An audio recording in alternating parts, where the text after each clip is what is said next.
Estamos de regreso en Matinal. Muchísimas gracias por su sintonía y ahora le presentamos nuestro siguiente invitado. Se trata de Pedro Blanco, abogado, dirigente político de la Fuerza del Pueblo y además de los que ejecutan y realizan en Fungló de las revistas. ¿De qué trata esta revista que hace Fungló? ¿Es científica? Buenos días, Alberto, Buenos días. Miguel, todo pueblo dominicano. Placer de estar aquí con ustedes en esta mañana. La revista de Funglode fundamentalmente es una revista de corte científico, sociológico, el cual da una visión global de las políticas públicas que se están aconteciendo en el mundo. Es una revista, un espacio abierto para todas las personas, para el mundo intelectual y que quiere informarse de la actualidad a nivel político y social en el mundo. ¿Tratan el tema de la inteligencia artificial en esa revista? Se tratan diversos temas. Porque el expresidente Leonel Fernández trajo aquí a Sofía, sí, es el robot humanoide que hizo una actividad en la Romana. Es así, es así. Evidentemente, los cambios que está presentando el mundo y cómo ha entrado la inteligencia artificial amerita que nosotros estudiemos ese fenómeno, estudiemos su aplicación y comencemos a integrarlo cada día en nuestro quehacer cotidiano. Es más que una sustitución del robot al ser humano, es un complemento. Vendría siendo lo que en su momento fue la computadora o cualquier otro avance tecnológico que el hombre ha creado a través de los tiempos. Mira, bueno, me dijiste que no eres gremialista, sin embargo quiero preguntarte, porque todavía creo que muchos de los dominicanos no han entendido un poco esta polémica que se ha suscitado en el Colegio Dominicano de la República Dominicana de Abogados. No, pero que ya el Tribunal Constitucional emitió una resolución, sí, pero dándole ganancia a uno de los sectores. En el caso... Pero está el pataleo de Johan. O sea, ¿quién es el presidente? Ya. Y si podría venir otra situación dentro de los organismos correspondientes. O sea, ya no hay forma de esto revertirlo. Mira, la realidad es que el ganador fue Trajano. Ha sido el ganador desde siempre. Era el que tenía los votos, el que había hecho las alianzas, el que había hecho los acuerdos y simplemente fue un desconocimiento de la otra parte del real ganador. El hecho de haber introducido ese recurso ante el Tribunal Superior Electoral no era la competencia y es por eso que el Tribunal Constitucional falla en que el tribunal competente no era el Tribunal Superior Electoral, era en cambio el Tribunal Contencioso Administrativo. Para temas de gremios, quien es propiamente el tribunal apoderado, que debió apoderarse, el Tribunal Contencioso Administrativo.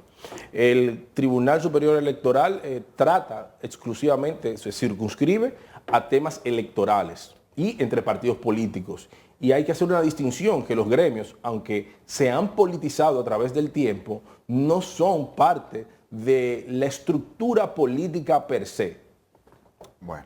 Ya, está aclarado entonces. Pero en el caso del Tribunal Administrativo, que había dado una acción a favor de Potentini, y luego el Tribunal Superior Electoral le enmienda esa y entonces da ganancia de causa a Joan, de ahí es que eso va al Tribunal Constitucional. El Tribunal Constitucional ahora en esta semana, guste o no, emitió una resolución dándole ganancia de causa entonces a Potentini, y como las decisiones del Tribunal Constitucional no son apelables, bueno, pues ya definitivamente eso es una situación que está regulada, y como el Partido Revolucionario Moderno tiene casi todo el poder en sus manos, ya no le importa que se lo haya entregado o no.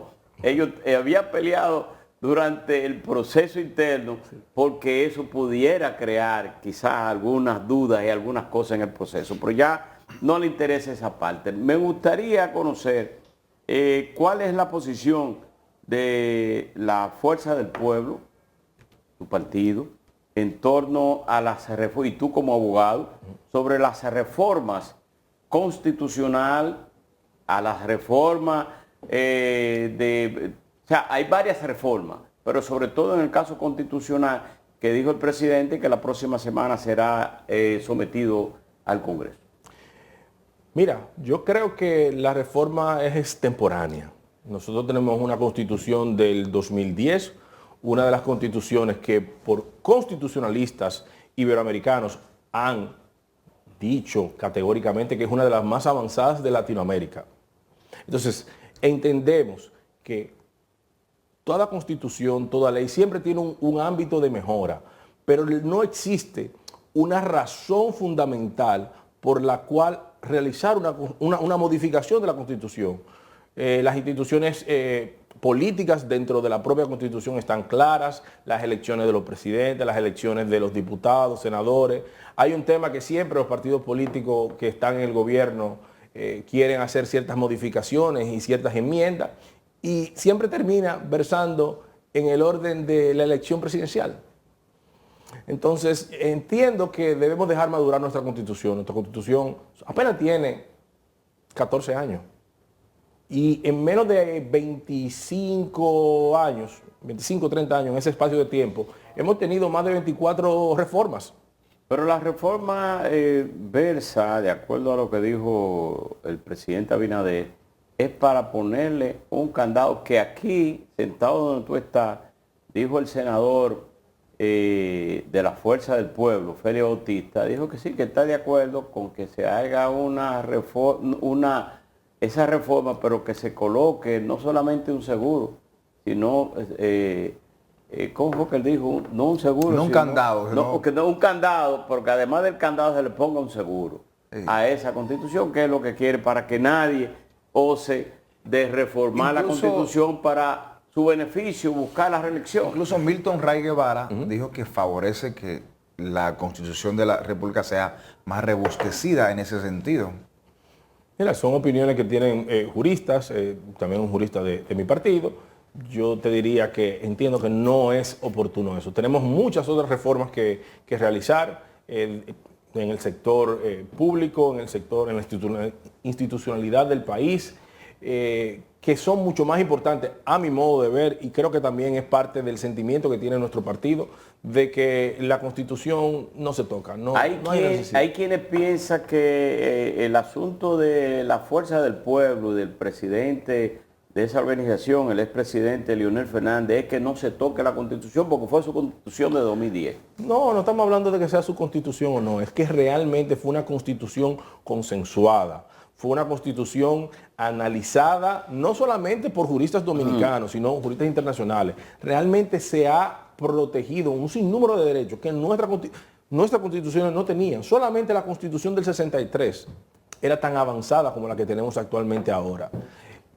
Candados o no, existe ya un precedente de presidente que entró, presidente que salió con esa Constitución, otro presidente entró, otro presidente salió. Pero lo que también hay que tomar en cuenta que aquí la dirigencia política siempre busca beneficiarse con el tema de la reelección. Ejemplo, 2002 estaba la no reelección, se reforma, Hipólito Mejía la reforma y pone una reelección y el nunca jamás para poder participar en esa reelección que le tocaba en el 2004. Sin embargo, no la ganó, se benefició Leonel Fernández, porque Leonel Fernández gana en el 2004, pero se reelige en el 2008 previo a ese conflicto interno que hubo y donde hubo el roce entre esos ambos líderes, Danilo Medina y Leonel Fernández, por aquello de que me ganó el Estado. Pero Leonel se reelige con el nunca jamás. Entonces hubo los intentos de que él se presentara en el 2012. Recuerdo de que habían 2.000 firmas para que apoyarlo, para que él busque la reelección, porque esa reforma que se hizo para el 2004, él pudiera reformarse. Leonel Fernández, aunque hizo una reforma a la Constitución avanzada, como tú dices, pero se beneficia porque busca eliminar el nunca jamás, que eso le beneficiaba. Entonces, colocamos la no reelección o en el acuerdo con las corbatas azules, pero se beneficia porque él no sale con 53 y pico de años que tenía para ese momento y puede presentarse, por eso se está presentando todavía en el 2020. Entonces se beneficia de esa reforma, aunque se colocaron otras cosas. Danilo Medina, en el 2015, estando todavía Leonel Fernández dentro del PLD, y reforman esa constitución para él buscar entonces una reelección, porque estaba desde el 2010 en la no reelección. Entonces establece de nuevo la no reelección, y en el acuerdo con la gente de Leonel Fernández dice: no,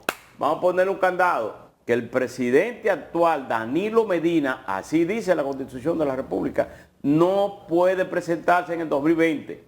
Entonces buscaba reformarla de nuevo en el 2018 para quitar ese nunca jamás, y entonces ahí vino la división de ese partido. Entonces, en el caso de Luis Abinader, es lo que ha dicho, aunque tiene todo el poder congresual para reformar la Constitución sin necesidad de la oposición, ha dicho: bueno, pero yo lo que busco es, primero, que haya una justicia independiente, una procuraduría independiente, y además ponerle un candado de que nadie pueda tocar la Constitución para buscar una reelección. Y yo me voy más lejos, deberían tener más elementos drásticos en contra de la corrupción, la misma que verse en la Constitución. Mira, te quiero preguntar, con relación... Pero espérate, él no me ha respondido. Okay. O tú prefieres mejor no. Bueno, Fue una pregunta reflexionada. No, eso te va a decir que Sí, no fue fue una pregunta reflexionada y un devenir histórico. Y vamos a hacer varias puntualizaciones. La primera era del 2010. Se hace la reforma constitucional del 2010, pero fíjate que el presidente no busca la reelección en el 2012. No la busca. Sino que simplemente cede el paso a Danilo Medina. Y ya es Danilo Medina que hace una modificación inicialmente de la Constitución y vuelve a tratar de hacer una modificación.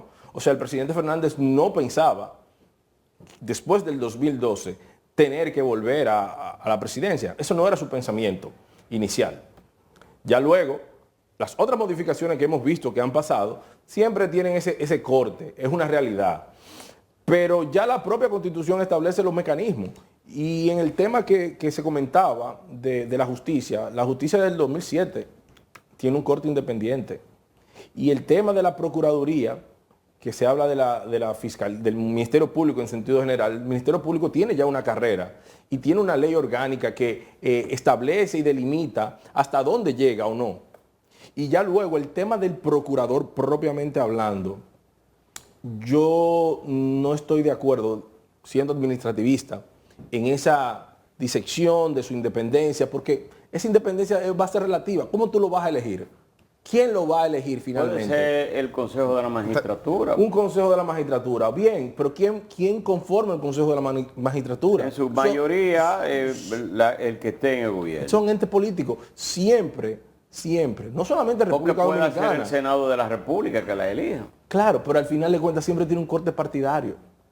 Nunca va a dejar de existir el tema político en el medio. La única forma, y eso no garantiza una robustez del Ministerio Público, es que sean elegidos por voto, por un voto universal. Entonces vamos a politizar más ese asunto.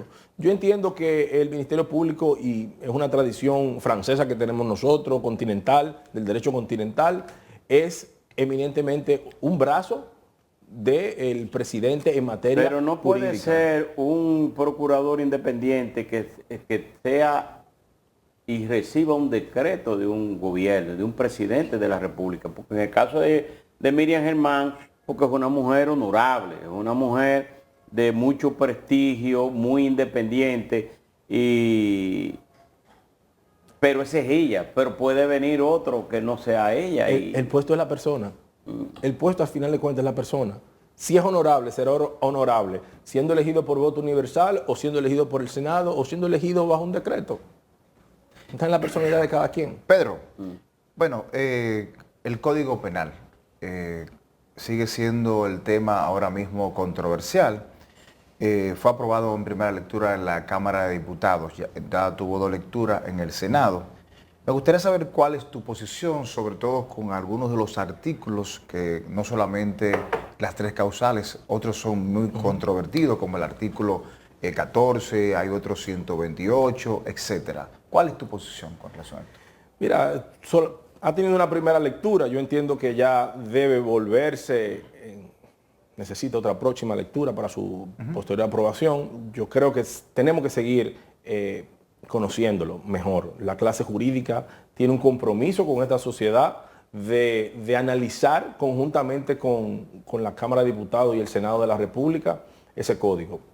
Necesitamos, desde hace más de 20 años, necesitamos un nuevo código penal, porque tenemos un código de procedimiento penal, pero ese código no se corresponde con la realidad jurídica dominicana actual. Hay una serie de delitos, de nuevos delitos que no están contemplados en el viejo código y que el propio código procesal no lo ha podido llevar a cabo. Entonces entendemos que se debe en algunos temas profundizar eso y que se discuta en el ámbito jurídico, porque a veces en el Senado y en la Cámara de Diputados se pierden los proyectos de ley y a veces se quieren aprobar a la carrera y luego vendrá una ola de acciones constitucionales sobre el propio código y no debe ser así. Hay un sedazo constitucional que debe pasar propiamente en el Senado, en Palacio también, que el presidente finalmente es el que promulga, y son ellos ya dentro de la consultoría jurídica del Poder Ejecutivo, si pasa como está, que deben analizar eso para vetar o no el código. El país sí lo necesita, pero necesita un código acorde a nuestras costumbres, acorde a la realidad jurídica dominicana, y pecamos mucho de copiar códigos, leyes extranjeras que no necesariamente se relacionan y concatenan con la realidad dominicana. Este código napoleónico ya que tiene más de un siglo. Más de 200 años. Estamos hablando de que se aprobó en el Senado de la República en 2 lecturas consecutivas. En la Cámara de Diputados se aprobó en la primera lectura, aunque se envió a una comisión especial. Sí. Esa aprobación contó con los votos de diputados de la Fuerza del Pueblo, la que se aprobó en la Cámara de Diputados. Entiendo que sí, entiendo que hubieron votos de la Fuerza del Pueblo que aprobaron ellos. Bueno, esa discusión, entonces, es posible que tengamos un código aprobado por todos los partidos políticos antes del 16 de agosto.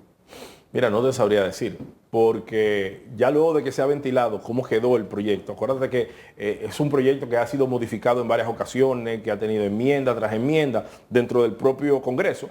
Ya luego cuando sale, pues entonces la versión final, la que se aprueba en el Senado y esta que se aprueba ahora, sale con diversos cambios. Entonces esos cambios que se han hecho hay que analizarlo, hay que ponderarlo y si se tiene que modificar está en el tiempo correcto de modificarse. Vine, ayer se cerró el proceso electoral de la República Dominicana en el 2024 con la entrega de las certificaciones de ganador del presidente y vicepresidente en hora de la tarde. Pero en la mañana recibieron los legisladores, senadores y diputados que también ganaron. Fue al revés.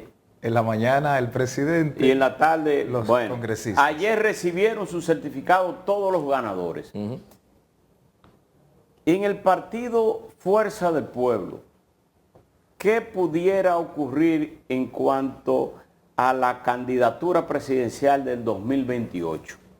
Algunos que piensan que debe haber una renovación, pero hay otros que piensan dentro de la Fuerza del Pueblo de que Leonel Fernández debe ser el candidato. Tú como joven, tú que eres parte de esas funciones, ¿cuál es y además que puedes revelarnos cuál es el sentir del partido? Mira, el sentir del partido es primero una alegría en el sentido de que ya consolidamos nuestra posición, que lo habíamos ido diciendo a través de los años, de que éramos la segunda fuerza opositora, ya reafirmamos esa verdad. Y por otro lado... la primera fuerza opositora. Primera fuerza opositora. La primera fuerza opositora. Y segundo partido. Dentro de la democracia dominicana. En cuanto a las candidaturas presidenciales, yo creo que es extemporáneo hablar de ello. Yo entiendo que se necesita un proceso todavía internamente de reflexión, de analizar qué está pidiendo el pueblo dominicano. Tenemos que reconocer que hubo una abstención de aproximadamente un 45%. Y eso nos dice mucho a los partidos políticos en términos generales. Los políticos no estamos llegando a la población. Es una democracia cara. Nuestra democracia es una democracia muy cara. cara. Y no hemos podido conectar con el sentimiento mayoritario de la población. Vemos cómo encuestas recientes hablan de que el 60% de la población entiende que la situación no va por buen camino. Pero si ves ese sentir de la población, no se traduce en los votos. Entonces eso significa que existe una desconexión de la clase política con el pueblo dominicano. Y es allá donde nosotros como partido debemos llegar. Esa misma conexión que generemos nosotros con la sociedad nos va a indicar en su momento quién es el candidato idóneo para llevar a la fuerza del pueblo al solio presidencial. Bueno, muchísimas gracias a Pedro Blanco, abogado, dirigente del partido Fuerza del Pueblo y además de Funglode, que es de los científicos que está ahí, trabajan con esa revista científica. Nosotros vamos a hacer una pausa, ustedes no se vayan, más contenido cuando retornemos en breve.